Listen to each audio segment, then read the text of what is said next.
Hi, in today's lesson, we're going to dive a little bit deeper into talking about political parties. We'll have a brief recap talking about Alexander Hamilton and Thomas Jefferson's role in creating our very first political parties, even though they didn't really mean to do it.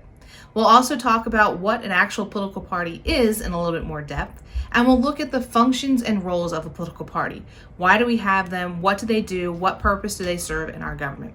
So stay tuned and follow along in your interactive notebook.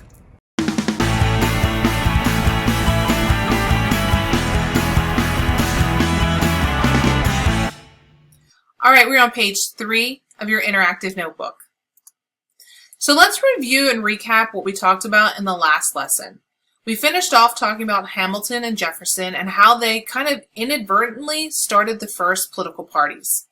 So if we break down their background, their view of human nature, their best form of government, and their ideal economy, we're going to see how they really did just butt heads.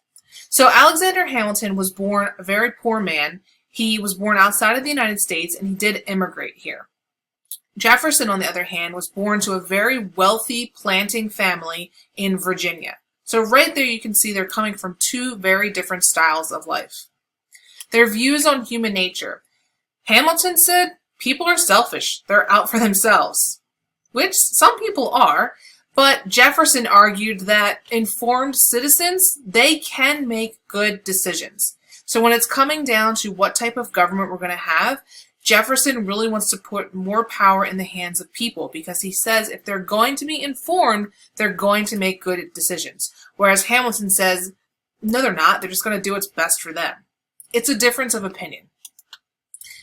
Hamilton argues that the best form of government is going to be a strong national government, somebody at the head that's in charge, not having complete and total control, but someone with strong control that can kind of rein in the possible chaos. Jefferson argues that we need a small national government and more power to the states, so limiting the power of the federal government or the central government and giving more power to those who are at the state level. Because again, he argued that those who are at the state level, they're with the actual people.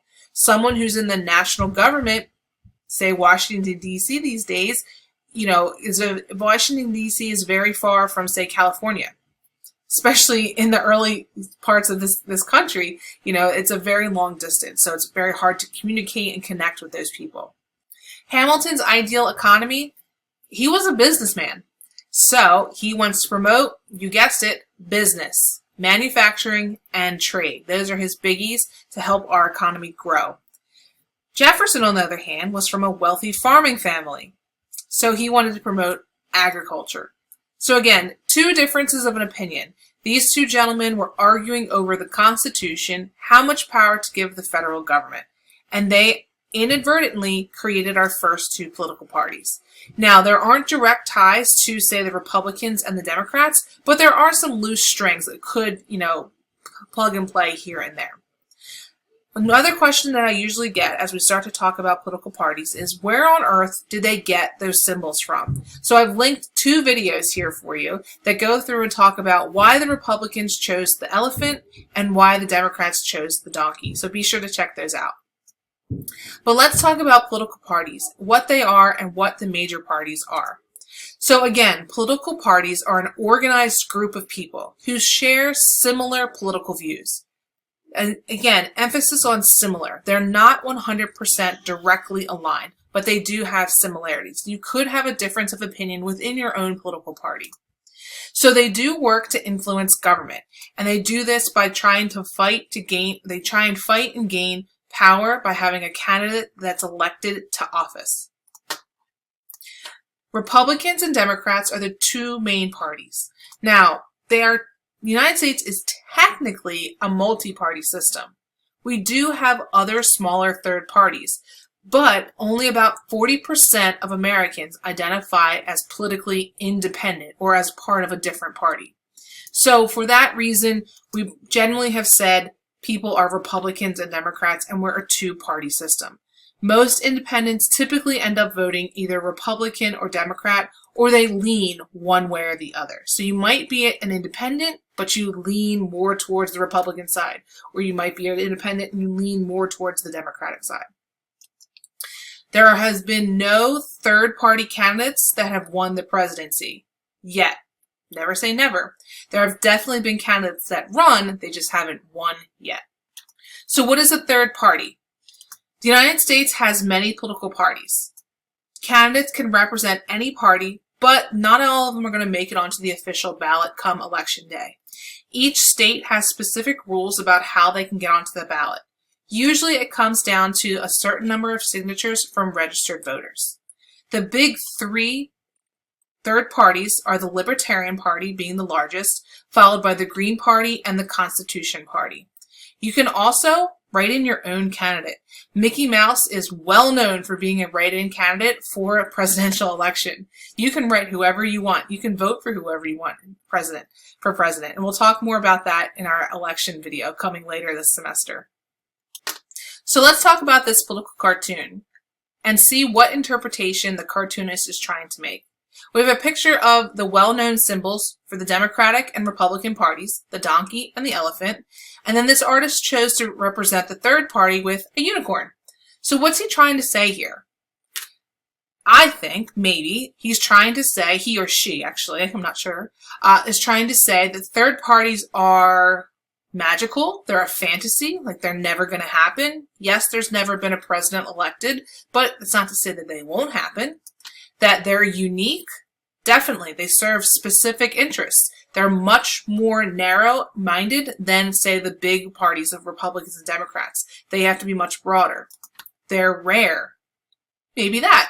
I think it's a combination of all three of these. They're unique, they're rare, maybe not the magical fantasy, but it's, they're uncommon, we'll say. Political party platforms. Every party has its own platform, and this is not what I mean that you literally stand on. It is something that they stand for, but it's not a physical platform that they're standing on. It's actually a document that goes through and describes the party's view on all of the major issues. Republicans and Democrats are going to keep their platforms very simple to attract as many supporters as possible. The more narrow-minded they get, the less people that they're going to attract because it's going to become very specific. Third parties are going to center on smaller issues and more specific issues because they are just that. They're third party, they're independent, they're not trying to cater to the two larger populations. So now you might think, wouldn't a party platform, aren't they all going to have the same view on different issues? Aren't we going to say that they're all looking out on the same things? What are we going to do about healthcare, education, taxes, jobs, all of those things? Wouldn't they have, the same thing to say?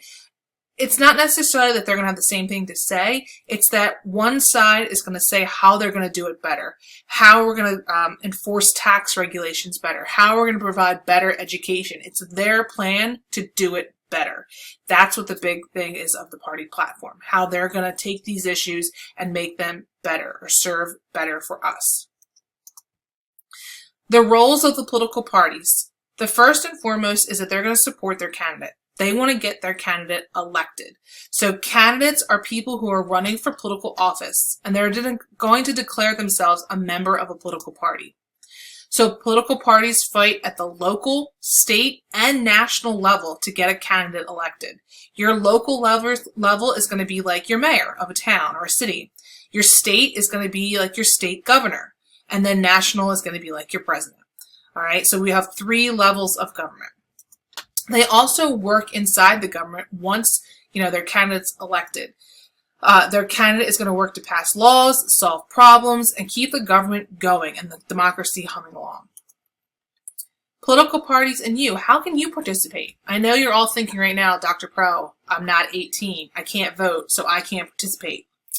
You're wrong. You definitely can.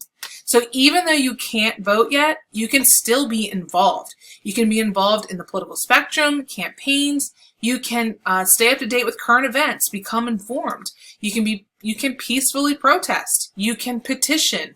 You can, as I said, become an informed decision. And that's a big part of this class. Because when you do become 18 and you are able to vote, you should go in with an informed decision before you make that vote. Before you go into that ballot box and push that button, you need to know everything about that candidate. well, not everything, but have a general informed decision so that you can make the best decision possible. So a quick recap of our two parties. Remember, we do have smaller additional third parties, but because the Republicans and Democrats have dominated for so many years, we generally think of ourselves as a two-party system. They're still there. There's other third parties. It's just that these two have dominated. So if we give a brief recap of both parties, our Democrats are more left-leaning when we talk about the political spectrum. They're more liberal. Their symbol is the donkey. Their color is blue. They are for more government involvement. They like to spend less on the military. They feel like it's the government's responsibility to take care of the people. And some of our famous presidents who have been aligned with the Democratic Party are Franklin Roosevelt, John F. Kennedy, Bill Clinton, and the new president, Joe Biden. On the other side of the spectrum, we have Republicans who tend to lean more to the right side of the spectrum. They're more conservative. Their symbol is the elephant. They're represented by the color red. They think that the government should take a little bit of a back step and let the people run. They think more military spending is good. Each person should be responsible for themselves. The government shouldn't take care of them. And some of our famous presidents who were Republicans included Abraham Lincoln, who was actually the first Republican, Teddy Roosevelt, both George H.W. Bush and George W. Bush, who were father and son, and then our outgoing president, Donald Trump. So again, we've been talking about political parties, their roles, and their functions in American society today. Thanks for watching, and stay tuned for our next episode.